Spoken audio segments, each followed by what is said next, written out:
Welcome to eagle media works. నాన్నకు కూతురే బంగారం కాదంటారా? అలాంటి నాన్న తన కూతురును గుండెల్లో పెట్టుకుంటాడు, భుజాలపై ఎక్కించుకుంటాడు, తన హృదయం పైన నడిపించుకుంటూ తన పాదాలకు చెప్పులవుతాడు. తన బంగారు భవిష్యత్తు గురించి ఎవరూ కనని కలలు కంటాడు, కంటికి రెప్పలా కాపాడుకుంటాడు. అలాంటి తండ్రి 1 అడిగితే 2 కొనిస్తాడు, 2 అడిగితే 4 కొనిస్తాడు. యుక్త వయసుకు రాగానే తన ఉన్నత చదువుల కోసం రాత్రింబవళ్ళు కష్టపడతాడు. తన బాధ కష్టం కనపడకుండా గుండెల్లోనే దాచుకుంటాడు. ఒక మంచి జీవిత భాగస్వామి కొరకు వెతుకుతూనే ఉంటాడు. కూతురు సుఖం సంతోషం కోసం దేనికైనా సిద్ధపడతాడు. తను కోరుకున్నది జరిగితే ఈ ప్రపంచాన్నే జయించినంతగా సంబరపడిపోతాడు. కానీ ఆవేశం ఎక్కువ, ఆలోచన తక్కువ ఉన్న యువత స్వేచ్ఛా స్వతంత్రం పేరుతో సొంత నిర్ణయాలతో తల్లిదండ్రులను ఎదిరిస్తున్నారు. తమ తల్లిదండ్రులకు ఏమీ తెలియదని కించపరుస్తున్నారు. పెళ్లి వయసుకు రాగానే ఎవరో ముక్కు ముఖం తెలియని వారికి కట్టబెడుతున్నారని అంటున్నారు. నిజంగా ఏ తల్లిదండ్రులు అంత నీచంగా ఆలోచించరు. పెళ్ళంటే 100 ఏళ్ల పంటగా భావిస్తారు. అటు 7 తరాలు ఇటు 7 తరాలను తల్లిదండ్రులు పరిశీలిస్తారు. అప్పుడైనా నచ్చితేనే ఆ అమ్మాయికి కూడా నచ్చితేనే ఒప్పుకుంటారు. ఏ తండ్రి కూడా తన కూతురు ఏమైనా పర్వాలేదని అనుకోడు.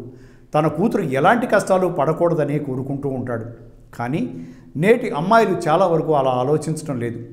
పెళ్లి వయసు వచ్చే వరకు తన తల్లిదండ్రులు విలన్లుగా చూస్తున్నారు. ప్రేమ అనే మత్తులో పడి మోసమేదో మోదమేదో తెలియని వయసులో మేము ఒకరినొకరం అర్థం చేసుకున్నాం, మాది నిజమైన ప్రేమ అనే మైకల్లో తల్లిదండ్రులను ఎదిరిస్తున్నారు. అయితే మీరు లేదా తల్లిదండ్రులను బలి చేస్తున్నారు. నిజంగా మీకు అర్థం చేసుకునే శక్తి ఉంటే నీకు జన్మనిచ్చిన నాటి నుండి నీ కోసం తన తపన అర్థమయ్యేది. నీ గురించి కన్న కలలు అర్థమయ్యేవి.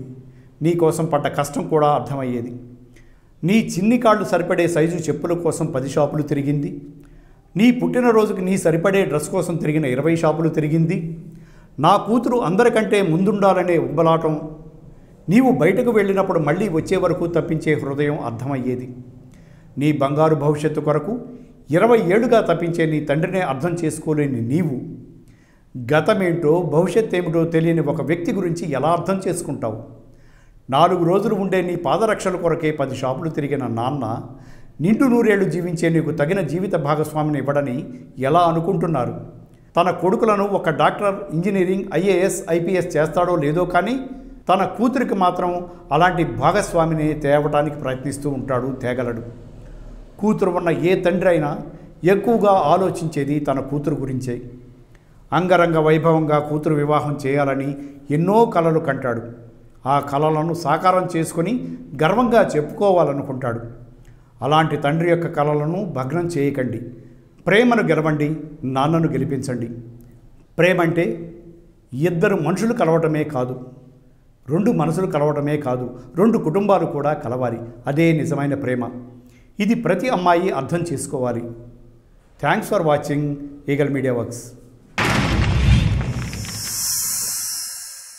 Like and subscribe Eagle Media Works.